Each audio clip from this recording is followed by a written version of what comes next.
Student, कैसे हैं आप। मैं आशा करता हूं कि आप सभी ठीक होंगे और अपने घर पे सुरक्षित होंगे।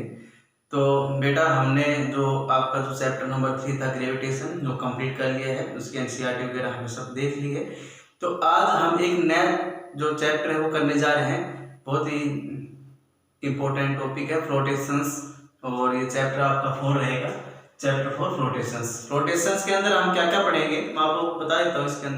इसके अंदर हम प्रेशर के बारे में पढ़ेंगे, उसकी एप्लीकेशंस के बारे में पढ़ेंगे, रिलेटिव डेंसिटी के बारे में पढ़ेंगे, और हम इसमें आर्किमिडीज प्रिंसिपल पढ़ेंगे और पास्कल लॉ पढ़ेंगे। तो ये टॉपिक्स रहेंगे हमारे इसके अंदर।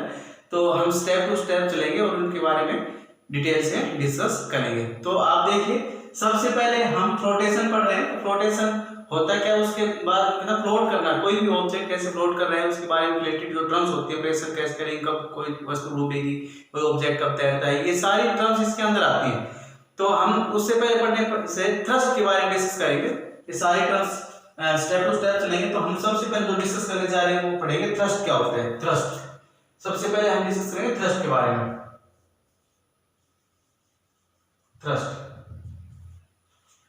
थ्रस्ट होता क्या है, थ्रस्ट, और इसको हम दूसरा कह सकते हैं प्रेशर। Thrust and pressure. तो थ्रस्ट होगा कि अपवर्ड फोर्स लग रहा है, कोई भी ऑब्जेक्ट है वो फोर्स एक्सर्ट कर रहा है, परपेंडिकुलर फोर्स लग रहा है किसी भी बॉडी के ऊपर। मान लो मेरे पास कोई ऑब्जेक्ट रखा हुआ है, कोई भी वस्तु रखी हुई है, उसके ऊपर मैं फोर्स लगा रहा हूं, तो जो परपेंडिकुलर फोर्स लग रहा है डाउनवर्ड डायरेक्शन के अंदर, तो उस फोर्स को हम क्या नाम देंगे, थ्रस्ट। पर यूनिट एरिया के अंदर, पर यूनिट एरिया के अंदर तो हम डिस्कस कर लेंगे बाद में। पहले जो फोर्स लग रहा है, किसी भी एरिया के अंदर फोर्स लग रहा है, मान लो यहाँ पे परपेंडिकुलर डाउनवर्ड जो फोर्स एक्सर्ट हो रहा है उसको हम थ्रस्ट कह देंगे।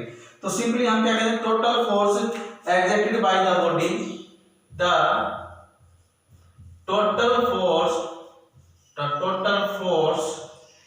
exerted by the body, the total force exerted by the body, the perpendicular distance to the surface in downward, the perpendicular distance, the perpendicular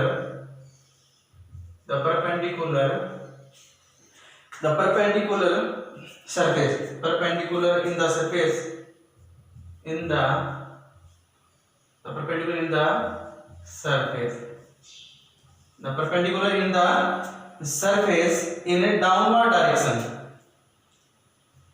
in downward direction is known as, in downward direction is known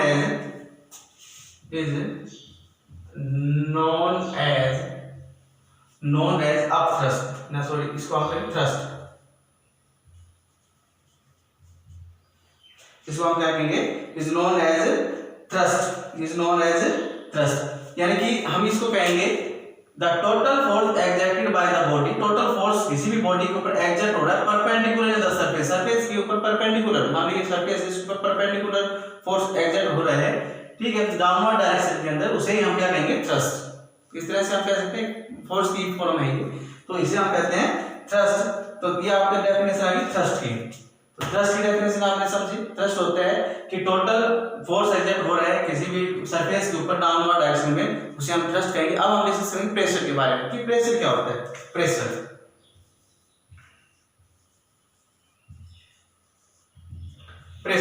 क्या होता है, the total thrust per unit area is called pressure. Simply है कि per unit area में कितना thrust लग रहा है वो प्रेशर हमें बताएगा। प्रेशर के बारे में हम उसको इसे प्रेशर कह देंगे।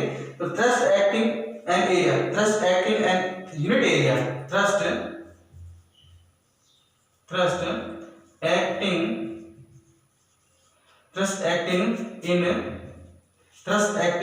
यानी हम कहेंगे इसमें कि जो थ्रस्ट है वो कितना एक्ट कर रहा है, thrust acting on unit area of a surface, thrust acting on a unit area, thrust acting unit area of A surface is known as pressure, is called pressure.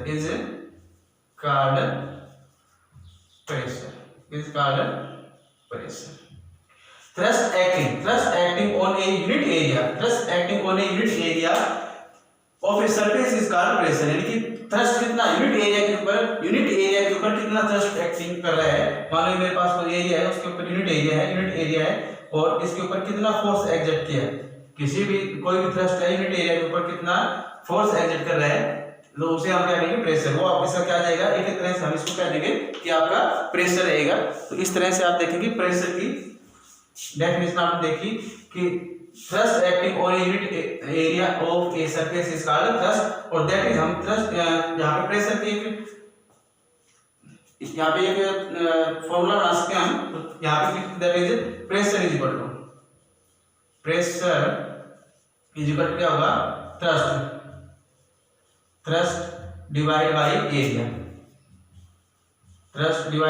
Area, और जो आपका thrust होता है वो होता है F और area होता है A। तो हम प्रेशर का जो फार्मूला होगा यहाँ पे लिख सकते हैं F बाई A। तो आपके पास एक फार्मूला आ गया जो प्रेशर का फार्मूला है P is equal to F by A, ये आपका फार्मूला है। यहाँ पे P प्रेशर के लिए, F थ्रस्ट के लिए या इसको फोर्स कहेंगे, डिवाइड बाई एरिया। ठीक है, अब हम इसकी यूनिट देखें, अगर इस SI ऑफ प्रेशर, तो यहाँ पे देखेंगे SI यूनिट ऑफ P मतलब pressure, ascent of P pressure की एसेंट कैसे करेंगे कि फोर्स है, फोर्स को रिप्रेजेंट करेंगे न्यूटन से, फोर्स को किससे रिप्रेजेंट करेंगे न्यूटन से, एरिया को किससे रिप्रेजेंट करते हैं, इसकी यूनिट क्या होती है, तो फोर्स की यूनिट होती है वो न्यूटन होती है, एरिया होता है उसकी यूनिट होती है मीटर स्क्वायर। तो हमारे पास जो यूनिट आएगी इसकी आएगी न्यूटन, और यहाँ पे मीटर इनवर्स स्क्वायर, तो यानी कि न्यूटन आपके पास न्यूटन ये आगे इस तरह से न्यूटन मीटर माइनस 2, और इसको हम लिख सकते हैं पास्कल, दूसरी यूनिट उसकी पास्कल, PASCAL पास्कल, और पास्कल को हम रिप्रेजेंट करेंगे PA से, पास्कल की इसकी यूनिट होती है, पास्कल किसकी यूनिट होती है, प्रेशर की, तो न्यूटन मीटर माइनस 2 या पास्कल PA। ठीक है, ये दोनों ही इसकी सेम यूनिट है, ये हम इसको कह सकते हैं कि यूनिट है प्रेशर की पास्कल या न्यूटन मीटर माइनस 2, तो ये यूनिट आ जाएगी इसकी। यहाँ तक आप लोगों को समझ आया होगा। ठीक है, अब हम इसके बारे में आगे थोड़ा सा और डिस्कस करते हैं, मैं इसको मिटा देता हूँ, उसके बाद डिस्कस करते हैं और आगे। सो स्टूडेंट, आगे हम देखेंगे कि हमने एक फॉर्मूला लिखा था प्रेशर का हमारे पास जो फॉर्मूला था प्रेशर था वो होता है F बाई A। अब हम इस फॉर्मूले से देख सकते हैं कि जो प्रेशर है वो किस टर्म पे डिपेंड करता है, तो pressure depends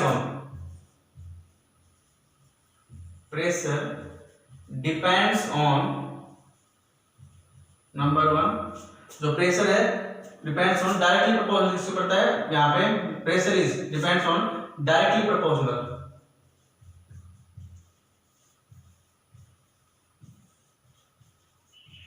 proportional to the force, pressure depends करता है directly proportional to the force, और सेकंड आप लोगों के पास आएगा inversely proportional to the area of the body या ऑब्जेक्ट। यहाँ पे आप टर्म्स देख सकते हैं, डायरेक्ट प्रेशर है वो डायरेक्टली फोर्स किसके है, फोर्स के। अगर हम क्या करेंगे, जितना ज्यादा फोर्स ऑब्जेक्ट लगाएगा किसी सरफेस के ऊपर, जितना ज्यादा फोर्स लगाएगा उतना ज्यादा प्रेशर लगेगा, जितना ज्यादा फोर्स लगाएगा उतना ज्यादा प्रेशर लगेगा। दूसरा, एरिया के ऊपर इनवर्सली प्रोपोर्शनल एरिया के ऊपर इनवर्सली प्रोपोर्शनल। अगर एरिया ज्यादा होगा किसी को सरफेस का जिसके ऊपर फोर्स लगाना चाह रहे हैं, एरिया ज्यादा होगा तो वहां पे प्रेशर क्या लगेगा, कम। अब मैं एग्जांपल देता हूं, इसके अंदर डिफरेंट एग्जांपल है, बहुत से एग्जांपल है, मैं इसमें 2-3 एग्जांपल देके आप लोगों को समझाता हूं कि प्रेशर और इनका एरिया और फोर्स का किस प्रकार से हम इसका यूज कर पाएंगे और कैसे ये एक दूसरे से डिपेंड करते हैं। तो हम एग्जांपल देखते हैं, example of pressure, some example of pressure, some example.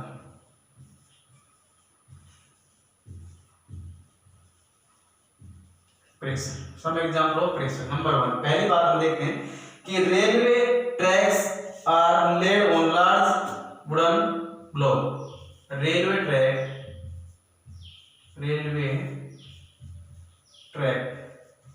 जो रेलवे ट्रैक होता है, आपने देखा होगा railway tracks are laid, railway tracks are laid on large size wooden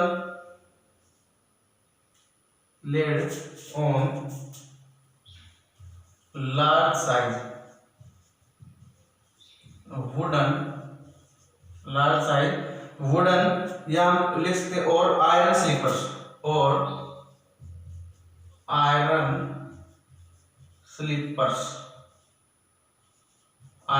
slippers railway tracks are laid on large size wooden और iron slippers. भाई आपने देखा होगा कि जो रेलवे ट्रैक्स होते हैं इस प्रकार से रेलवे ट्रैक्स हैं, जहाँ पे रेल की पटरियां हम बोलते हैं, रेल की पटरियां बोलते हैं या रेलवे ट्रैक्स है। और आपने कभी देखा होगा कि यहाँ पे वुडन लकड़ी के सीमेंटेड भी हो सकते हैं और आयरन के भी इस तरह से वुडन ब्लॉक्स लगाए होते हैं या वुडन स्लीपर्स जिनको बोलते हैं, ये लगाए होते हैं। आप कभी देखना अगर आपको मौका मिले तो कि जो रेलवे ट्रैक्स होती है, रेलवे लाइंस जहाँ से जा रही होती है उस पर इस तरह से कंक्रीट वगैरह यहाँ पे डाली रहती है, कंक्रीट वगैरह डालनी होती है, जिसको यहाँ पे वुडन जो स्लीपर्स लगे होते हैं। क्यों लगे होते हैं उसका रीजन ये है कि रीजन मैं बता देता हूँ। यहाँ पे एक्सप्लेनेशन देखेंगे किस प्रकार से हम करेंगे, एक्सप्लेन करके बताता हूँ आप लोगों को किस प्रकार देखेंगे कि यहाँ पे होता है प्रेशर होता है फोर्स अपॉन एरिया। प्रेशर क्या होता है? Force upon area. अगर यहाँ पे हम देखें, अगर एरिया बढ़ा दें, अगर ये ना हो तो यहाँ पे हमारे पास सिर्फ क्या रहे, ट्रैक्स बचे और जो ट्रेन आएगी उसका वेट बहुत ज्यादा होता है और जो वेट ज्यादा होगा तो सीधी सी बात है, वेट ज्यादा तो वहां पे क्या लगेगा, फोर्स ज्यादा, क्योंकि हमें पता है F होता है, F इक्वल क्या होता है mg, F इक्वल क्या होता है mg, और जितना ज्यादा फोर्स लगेगा नीचे की तरफ तो ये क्या करेंगी, उसके अंदर धंस जाएंगे, अर्थ सरफेस के अंदर धंस जाएंगे अगर ट्रेन वहां से गुजरेगी इसके ऊपर से। अब यहाँ पे हमने क्या लगा दिया, स्लीपर्स लगा दिया। स्लीपर्स लगाने का मतलब ये हुआ कि एरिया बढ़ा दिया। एरिया हमने क्या कर दिया, इंक्रीज। सभी के ऊपर जो भी मैं अभी करवाने जा रहा हूँ, जो भी मैं करवाऊंगा जो एग्जांपल, उनके ऊपर यही फॉर्मूला यहाँ पे लगेगा।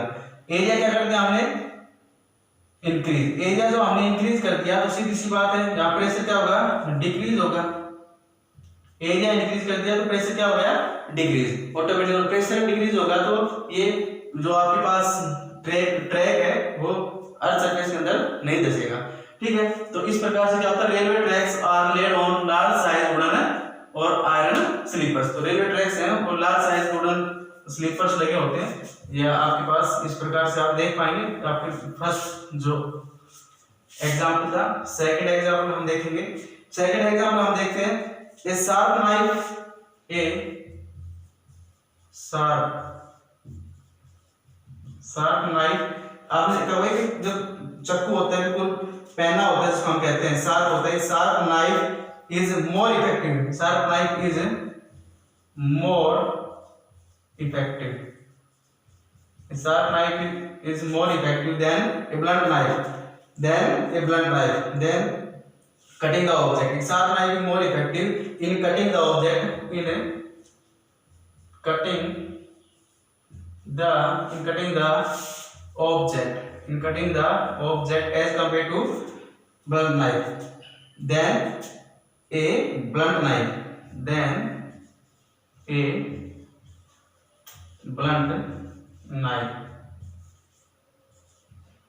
जो आपने जैसे शार्प होता है पेना और ब्लंट होता है जो भूठा होता है। आप इसमें देख पाएंगे, आपके घरों में आपने देखा होगा कि आपके पास नाइफ है, चाकू है। चाकू क्या करता है, जब वो बिल्कुल नुकीला होता है जिसको हम कहते हैं पेना या नुकीला होगा तो आसानी से, जैसे हम फ्रूट्स वगैरह वेजिटेबल्स वगैरह आसानी से काट सकते हैं, कट कर सकते हैं आसानी से। अगर वो ब्लंट होगा, जिसको हम कहते हैं भुट्टा, ब्लंट होगा तो उसको हम क्या करते हैं, सब्जी हुई, जो वेजिटेबल्स हैं या जो हमारे फ्रूट्स हैं, उनको कट करने में हमें दिक्कत आती है। तो रीजन यही है। यहाँ पे रीजन हम देखेंगे तो रीजन सिंपल सा है हमारे पास। क्या रीजन रहेगा इसका कि भाई शार्प नाइफ को आसानी से काट सकते हैं किसी भी ऑब्जेक्ट को, जबकि ब्लंट नाइफ को उस ऑब्जेक्ट काटने में दिक्कत होती है। तो यही प्रेशर, ये फॉर्मूला बिल्कुल याद रख लें। प्रेशर क्या होता है, फोर्स अपॉन एरिया। प्रेशर क्या होगा यहाँ पे, फोर्स अपॉन एरिया। अब यहाँ पे वही बात है, क्योंकि ये आपके पास ये यहाँ पे क्या है, ये नाइफ है, ये आपके पास नाइफ है। ठीक है, अब यहाँ पे देखेंगे जो एरिया है, अब जब नाइफ कैसा है, शार्प है तो उसका एरिया कम हो जाएगा। शार्प नाइफ उसका क्या एरिया क्या होगा, स्मॉल रहेगा या डिक्रीज होगा, एरिया होगा इसका डिक्रीज। जब एरिया डिक्रीज है तो यहाँ पे प्रेशर क्या लगेगा, ज्यादा लगेगा, इंक्रीज या लार्ज लगेगा, कह सकते हैं लार्ज प्रेशर लगेगा, लार्ज प्रेशर लार्ज लगेगा, एरिया डिक्रीज है इसका, ठीक है। एरिया क्योंकि हमने उसको क्या करते हैं शार्प कर दिया, तो हम थोड़ा सा फोर्स लगाएंगे, फोर्स यहाँ पे थोड़ा सा लगाते ही और हमारे पास प्रेशर क्या लगेगा, हाई, क्योंकि एरिया यहाँ पे क्या हो रहा है स्मॉल, एरिया स्मॉल है तो प्रेशर यहाँ पे हाई लगेगा। तो इसका भी रीजन यही रहेगा, सेम जैसे हमने एग्जांपल फर्स्ट देखा था। इसी प्रकार से बहुत से एग्जांपल है।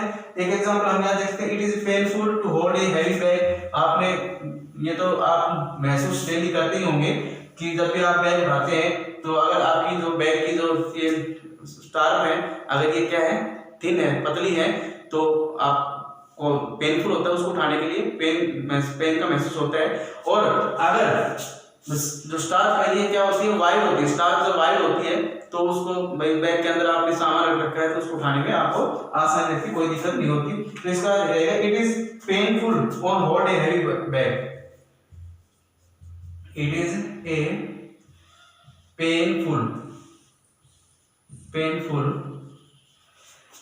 it is painful to hold a heavy bag having starp made of